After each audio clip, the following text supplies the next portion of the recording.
High, ক্যামেরার সামনে কথা বলার আজকে দ্বিতীয় দিন।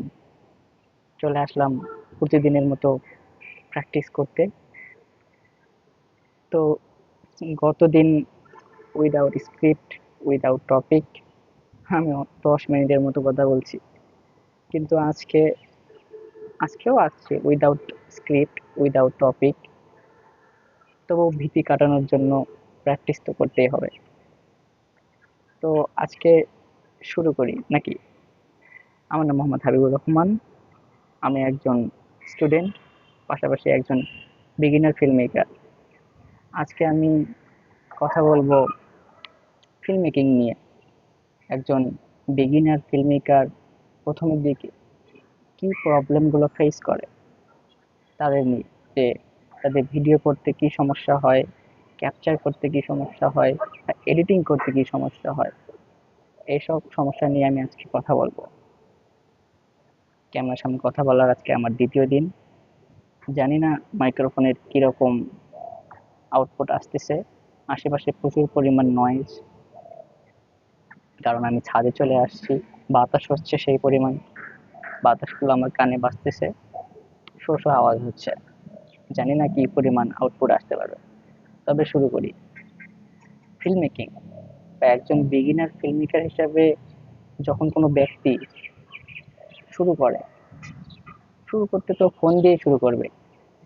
কারণ ফোন ছাড়া একজন বিগিনার কিভাবে হয়? কারণ হুট করে তাকে যদি ক্যামেরা হাতে ধরে দেওয়া যায়, তার তো সে তো কিছুই বুঝবে না। ফিল্ম মেকিং এর একটা আশা, আক্ষেপ যদি কারো মাঝে থাকে, তাহলে তার দ্বারা সম্ভব। যেমন আমিও শুরু করছি মোবাইল দিয়ে। ভবিষ্যতে ক্যামেরা কেনারও আশা আছে, আল্লাহ যদি তৌফিক রাখে। তো সব ফোন, মানে বাজারে যত ফোন আছে, যেমন স্যামসাং, আইফোন, ভিভো, ও তাদের ফ্ল্যাগশিপ ক্যাটাগরিতে ভালো একটা স্টক ক্যামেরা দান করে। কিন্তু আমরা তো বিগিনার ফিল্ম মেকার বা মিডল ক্লাস, যারা এফোর্ড করতে পারি না, সেই ফ্ল্যাগশিপ ফোনগুলো এফোর্ড করতে পারি না, তারা কিভাবে ফিল্ম মেকিং করবে? তাদের কাছে তো আর সেই লেভেলের ক্যামেরা নেই। কিন্তু একজন মানে মিডল ক্লাস ফিল্ম মেকার, তাদের দ্বারাও সম্ভব। তারা যদি মনের মধ্যে আক্ষেপ থাকে যে আমি ফিল্ম মেকিং শুরু করব, সেও পারবে। তো আমি বলছি যে ফ্ল্যাগশিপ ক্যামেরায় সম্ভব, ফিল্ম মেকিং সম্ভব, ভালো লেভেলের ফিল্ম মেকিং সম্ভব। কিন্তু আমরা মিড রেঞ্জের যে ফোনগুলো আছে, সে ফোন দিয়ে আমরা কিভাবে একটি ফিল্ম তৈরি করব বা একটি সিনেমাটোগ্রাফি ভিডিও তৈরি করব?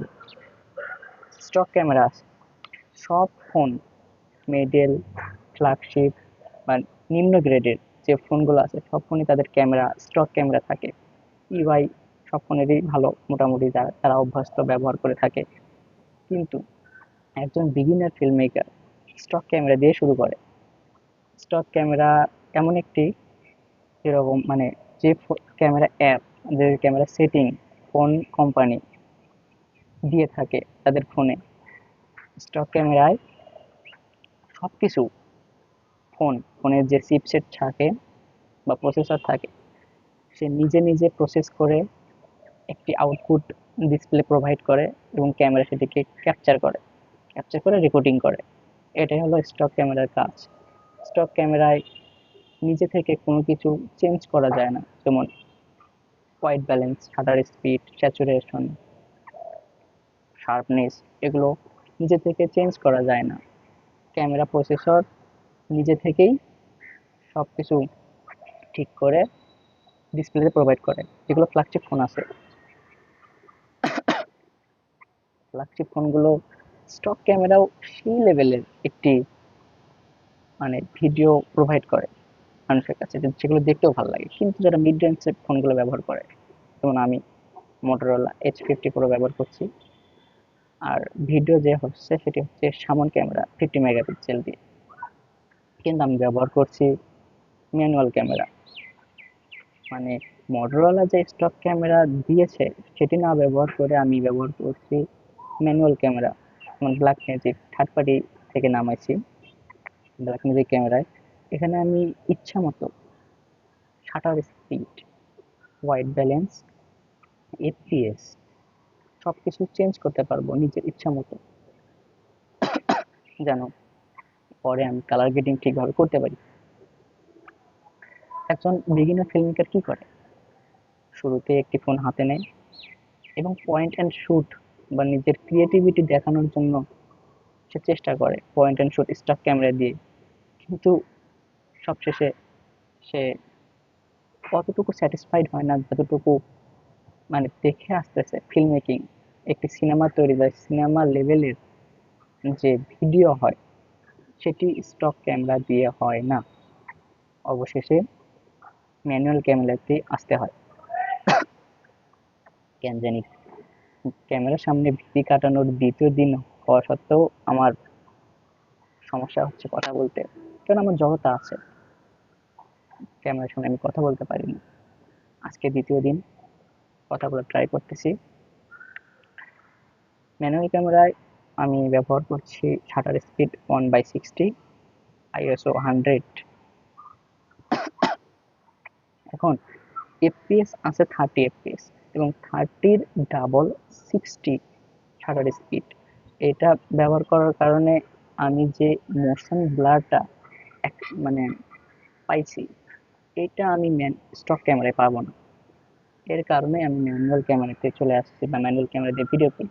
কিন্তু এই 1/180 রুলসের যে শাটার স্পিড এফপিএস আমি ব্যবহার করছি, এর কারণে আমার পিছনে যে সাদা কালার ব্যাকগ্রাউন্ড দেখতেছো, আসলে ব্যাকগ্রাউন্ডটি সাদা না, ব্যাকগ্রাউন্ডে যথেষ্ট পরিমাণ ডিটেল আকাশ আছে, কিন্তু 1/180 রুলস যে আমি ব্যবহার করছি, এর কারণে মোশন ব্লারটা যদি আমি পাই, তারপরও পিছনে যে এক্সপোজার এটি আমি কন্ট্রোল করতে পারি না। এর এর জন্য লাগবে একটি ND filter, neutral density filter. এই ফিল্টার ব্যবহার করে, যেমন আমরা রোদে বের হই, রোদে বের হওয়ার সময় চশমা ব্যবহার করি, এইরকম ক্যামেরারও ঠিক চশমা লাগে এই রোদে ভিডিও করার জন্য, যদি ম্যানুয়াল ক্যামেরা দিয়ে সে ভিডিও করে। এই চশমা ব্যবহার করলে পিছনের যে লাইট, এই লাইটটা অনেকটু কাট করে সে পিছনে, আমার পিছনে যে আকাশ আছে, আকাশের নীল যেটা, বাদলগুলো উড়ে যাচ্ছে, বাদলগুলো ক্যাপচার করতে পারবে। কিন্তু আমার কাছে কোনো প্রকার এনডি ফিল্টার নেই, ভবিষ্যতে এনডি ফিল্টার কেনার চান্স আছে, কেনা লাগবে, একজন ফিল্ম মেকার হিসাবে আমার এনডি ফিল্টার লাগবেই। তো এখন এই সাদা ব্যাকগ্রাউন্ডই আমাকে চালাইতে হবে, এর কোনো বিকল্প নেই। হ্যাঁ, আমি পিছনে এক্সপোজারটা কন্ট্রোল করতে পারবো, যেমন আমি যদি শাটার স্পিডটা আরো বেড়ে দিই, তাহলে আমার পিছনে এক্সপোজারটা কন্ট্রোল হবে। কিন্তু আমি যে 1/180 রুলস ব্যবহার করেছি, এর ফলে যে মোশন ব্লারটা আমি পাইছি, পরে সেই মোশন ব্লারটা থাকবে না। শাটার স্পিড যদি আমি বেড়ে দিই, তাহলে কি হবে, তাহলে আমার যে মুভমেন্ট, ক্যামেরার ভিতরে যে মুভমেন্ট, সেই মুভমেন্টের মোশন ব্লারটা থাকবে না।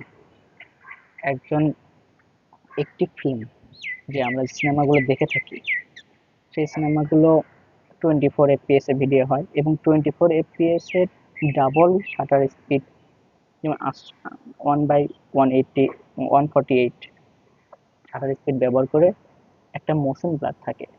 বা আমরা আমাদের চোখের সামনে, আমরা যদি হিউম্যানের কথা দেখতে পারি, মানুষ তার চোখের সামনে তার কিছু দেখে, সেও ওই একই মোশন ব্লার, যেরকম আমি হাত দেখাচ্ছি, আমার ক্যামেরার সামনে একটা মোশন ব্লার তৈরি হচ্ছে, কিন্তু আমি যদি শাটার স্পিড বাড়িয়ে দিই, পিছনের এক্সপোজারটা তো ঠিক হবে, কিন্তু এই মোশন ব্লারটা থাকবে না। তো আমি কথা বলতে আসছি একজন বেগিনার ফিল্ম মেকার কি পরিমাণ সমস্যা ফেস করে সেটা, কিন্তু আমি কথা বলতে বলতে আমি ম্যানুয়াল ক্যামেরা সেটিংস নিয়ে কথা বলা শুরু করে দিছি, সমস্যাগুলো আর আমার কথা মনে নেই। জানি কথা বলার জড়তা আছে, এই জড়তার কারণে আমি হারিয়ে ফেলেছি আশেপাশে আবহাওয়া, এই বাহিরে ভিডিও করার একটি আলাদা লেভেলের সাহস লাগে। সেই সাহসটা আমার ভিতরে আগে কাজ করেনি, কিন্তু আমি প্রতিজ্ঞা নিয়েছি যে প্রতিদিন আমি ক্যামেরার সামনে অন্তত 10 মিনিট করে কথা বলবো। তো আজকে আমার ক্যামেরার সামনে কথা বলার দ্বিতীয় দিন, এবং আজকে আমি কথা বলতে চেয়েছিলাম একজন বিগিনার ফিল্মমেকারের সমস্যা কি, বা সে কি কি প্রবলেম ফেস করে, কিন্তু আমি কথা বললাম ম্যানুয়াল ক্যামেরা সেটিংস নিয়ে। তো আশা করি পরের দিন বা নেক্সট টাইম আমি আরো ভালো করে তুলে ধরতে পারবো ম্যানুয়াল ক্যামেরা সেটিংস নিয়ে, যেমন ND filter, 1/1 8 shutter rules, manual focus, ISO, shutter speed, white balance, tint, framing কন্ট্রোলগুলো সবকিছু আমি আস্তে আস্তে শেয়ার করব বা কথা বলার ট্রাই করব। আমার অভিজ্ঞতা বিগিনার ফিল্মমেকার হিসেবে আমার কি পরিমাণ অভিজ্ঞতা হচ্ছে আস্তে আস্তে সেগুলো আমি শেয়ার করব ইনশাআল্লাহ। তো আজকে এই পর্যন্তই। আমার জন্য সবাই দোয়া করবেন যেন আমি ক্যামেরার সামনে কথা বলার ভীতিটা কাটাতে পারি। আসসালামু আলাইকুম।